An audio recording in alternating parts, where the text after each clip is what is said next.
함께 나눌 말씀은 마가복음 10장 1절부터 12절 말씀입니다.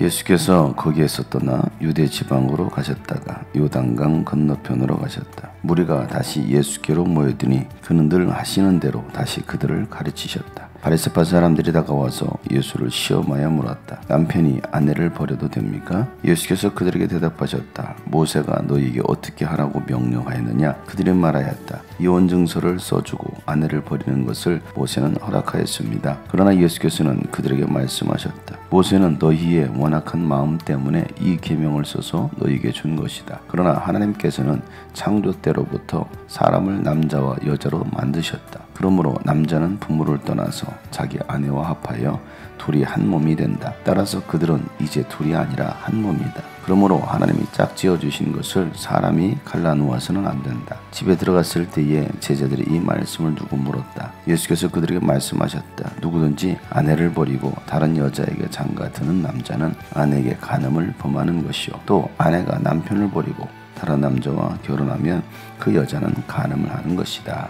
아멘. 오늘 말씀의 배경이 되는 것은 예수님께서 유대 지방에서 요단강 건너편으로 가셨을 때 일어난 사건을 기록하고 있습니다. 그곳에서 바리새파 사람들이 예수님을 시험하려고 질문 하나를 합니다. 남편이 아내를 버려도 됩니까? 라는 질문이었습니다. 요단강 건너편을 통치하고 있었던 분봉왕 헤롯 안티파스가 다스리고 있었던 지역이었습니다. 헤롯 안티파스는 그의 동생의 아내 헤로디아를 빼앗아서 아내로 삼은 일로 인하여 침례 요한이 그를 책망했었습니다. 그 일로 인해서 침례 요한이 목배임을 당하고 죽게 되었습니다. 그 현장에서 침례 요한이 책망했던 것처럼 예수님도 그와 같이 책망을 하게 되면 책을 잡아서 예수를 고발하려는 그런 바리새파 사람들의 의도였습니다. 그 의도를 알고서도 예수님은 하나님께서 인간을 창조하셨던 그 창조의 원리를 가지고서 그들에게 이야기를 합니다. 당시는 남존여비 사상이 강했기 때문에 여자는 남자들의 소유물로 여겨졌습니다. 모세 시대 때도 마찬가지고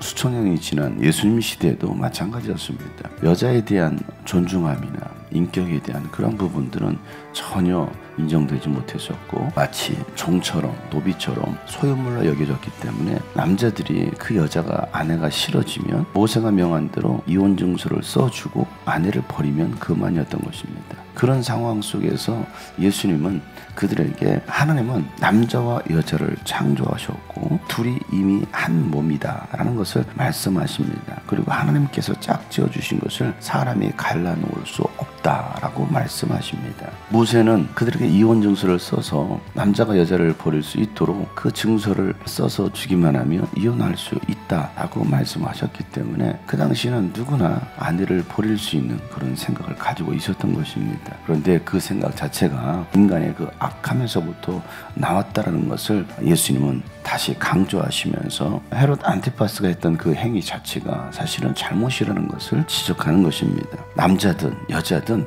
하나님께서 창조하신 객체이기 때문에 모두가 존중받아야 될 대상이다라는 것을 예수님은 말씀하십니다. 그리고 나서 예수님은 제자들에게 따로 이 말씀에 대해서 누구든지 아내를 버리고 다른 남자에게 장가드는 사람은 아내에게 간음을 범하는 것이다 라고 말씀하시고, 또 아내가 남편을 버리고 다른 남자와 결혼하면 그 여자는 간음한 것이다 라고 말씀하십니다. 그 당시에 아내가 남편을 버리고 다른 남자와 결혼하는 일은 있을 수가 없었습니다. 사회적으로 또 문화적으로도 그런 일들은 일어날 수도 없었음에도 불구하고 예수님께서 이와 같이 말씀하시는 것은 여자도 하나의 인격이게 존중받아야 될 대상이라는 것을 예수님 말씀하십니다. 특별히 예수님을 따르는 제자의 삶이라는 것이 무엇인지를 강조하기 위해서 이와 같이 말씀하시는 것입니다.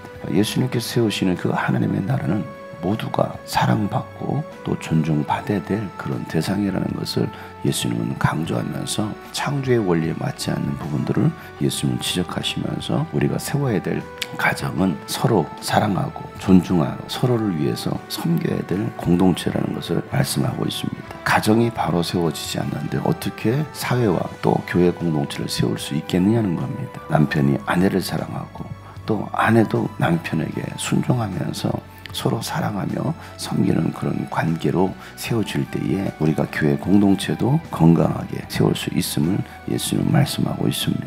우리는 과연 사람을 대할 때 어떻게 대하는지를 한번 생각해야 합니다. 이 제자들조차도 하나님 나라의 가치관으로 세워져 있지 않기 때문에 세상 가치관으로 가득 채워져 있었기 때문에 제자의 삶이라는 것은 이제는 하나님 나라의 가치관으로 서로 사랑하고 이해하고 섬기며 존중할 수 있는 그런 관계가 되어야 된다는 것을 오늘 말씀하고 있습니다. 어찌 보면 예수님께서 헤롯 안티파스에게 또 죽임을 당할 수 있는 상황에 놓일 수 있었음에도 불구하고 이 바리새파 사람들의 시험에도 불구하고 예수님은 진리를 선포하십니다. 오늘도 우리가 이 말씀을 가지고서 내가 세상을 어떻게 살아가야 될지, 내가 아내를, 남편을, 또 우리 가족들을, 내 이웃을 어떻게 사랑하고 존중하고 또 이해하며 섬길 수 있는지를 우리가 말씀을 깊이 묵상하며 오늘 하루를 살기를 간절히 소망합니다.